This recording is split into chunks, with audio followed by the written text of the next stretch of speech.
Привет! Сегодня в видео я расскажу тебе про беспроводные наушники Halo T19. Модель эта не очень новая, но про них меня довольно часто спрашивали зрители, так что решил заказать и лично посмотреть, чего в ней такого интересного. Признаться, впервые, когда я увидел эти наушники на промо-картинках, у меня сложилось стойкое ощущение, что T19 это внутриканальная версия небезызвестных вкладышей QCY T8. Ну а что, пусть и производитель этих моделей условно разный, но сами-то наушники вышли практически в одно и то же время, и для меня на картинках разница была лишь в форм-факторах.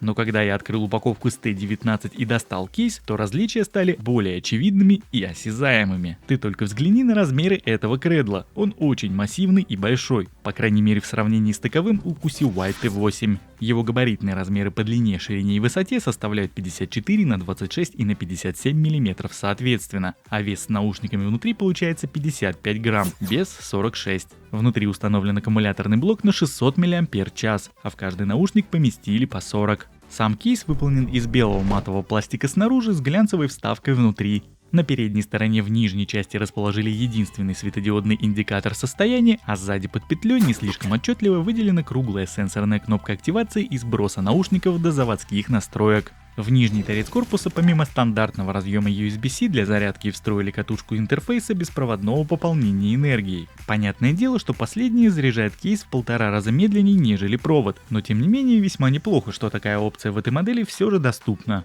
Петля крышки пластиковая, без доводчика, но при всем при этом открывается без люфта. Сами наушники, а точнее их верхние части, имеют довольно необычную форму. С внешней стороны они очень похожи на перевернутые в обратную сторону вкладыши. Но несмотря на это, сидят они очень удобно. Они легкие и в ушах почти не чувствуются. Помимо всего прочего, наушники оборудованы датчиками автопаузы, которые работают в обе стороны и воспроизведение останавливаются, даже если вынуть один из уха. Кто бы мог подумать, что теперь надо заострять на этом внимание, ведь данная функция так и должна работать. Правда, The Mai?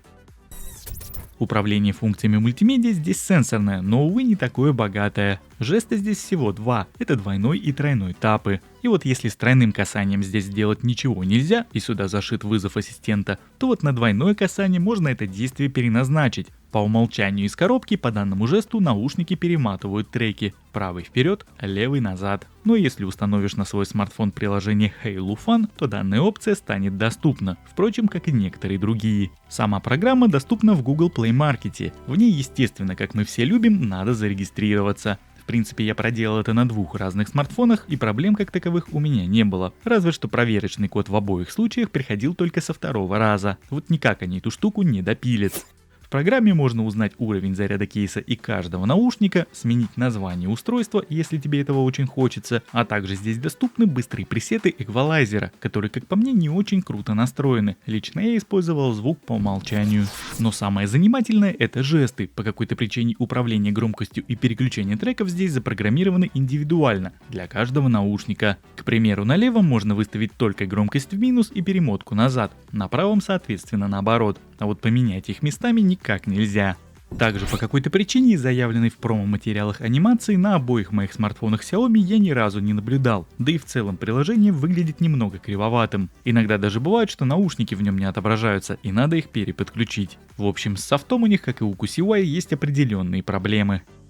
Конечно же, основной маркетинговой фишкой данной модели производитель сделал желанный многими аудиокодек aptX. Его поддержку здесь обеспечивает аудиочип QCC3020. И вот что касается звука, наушники действительно очень хороши, особенно на фоне некоторых последних экземпляров с заведомо заниженной громкостью ради увеличения автономности.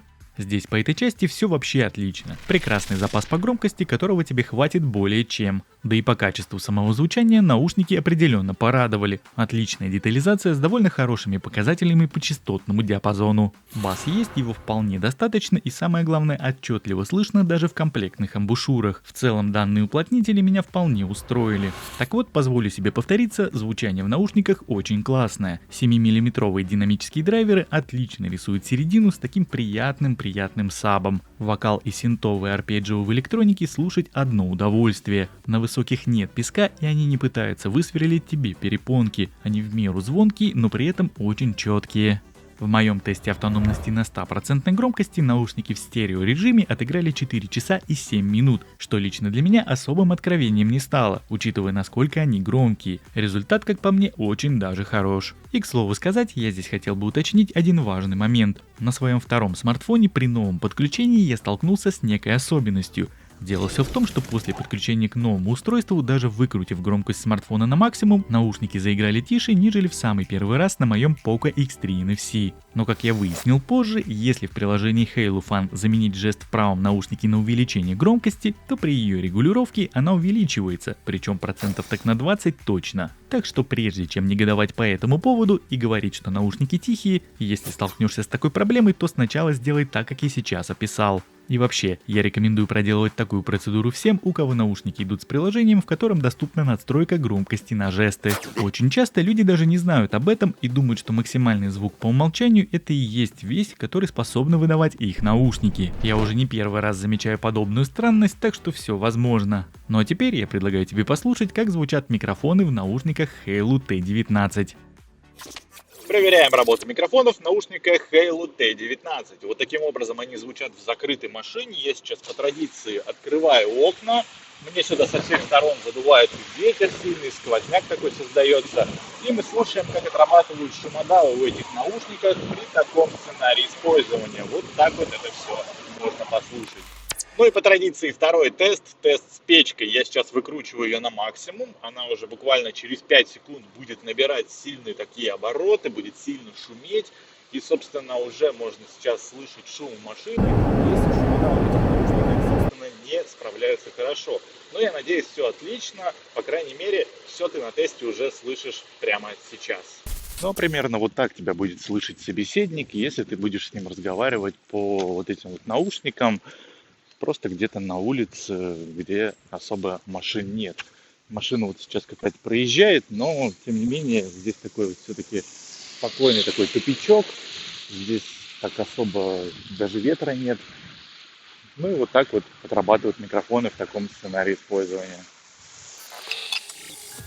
Сопряжение со смартфоном происходит по открытию крышки кейса, причем в меню настроек отображается подключение отдельно левого и правого наушников, но играют они в паре. Ну и разумеется, каждым из них можно пользоваться по отдельности, оставив другой на зарядке. За связь отвечает Bluetooth 5 версии. Специального игрового режима в наушниках нет, но независимое подключение отчасти сглаживает игровой процесс. В своем тесте в PUBG Mobile я получил результат по задержке звука в 200-240 миллисекунд, что весьма недурно, учитывая обстоятельства. В YouTube все давно уже оптимизировано и, разумеется, проблем с отставанием звука на слух я обнаружить не смог. По стабильности соединения наушники проявили себя очень хорошо. Никаких даже малейших обрывов ни на улице, ни в квартире за все время тестирования я не ловил.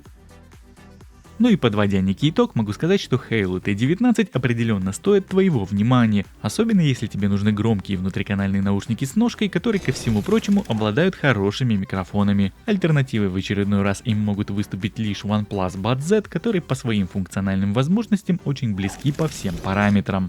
Таким образом, могу констатировать факт, что у Halo получились хорошие и удобные наушники, и мне очень жаль, что я раньше не сделал на них обзор. Но в любом случае, окончательный выбор остается, как всегда, только за тобой. Спасибо тебе за просмотр, отдельно буду благодарен за лайк и комментарий. Кстати, напоминаю, что я создал в Телеграме группу канала и отдельный чат для обсуждения. И если есть вопросы по теме и не только, то добавляйся. Ссылки я оставлю в описании. А мы увидимся с тобой уже очень скоро, в следующем моем видео.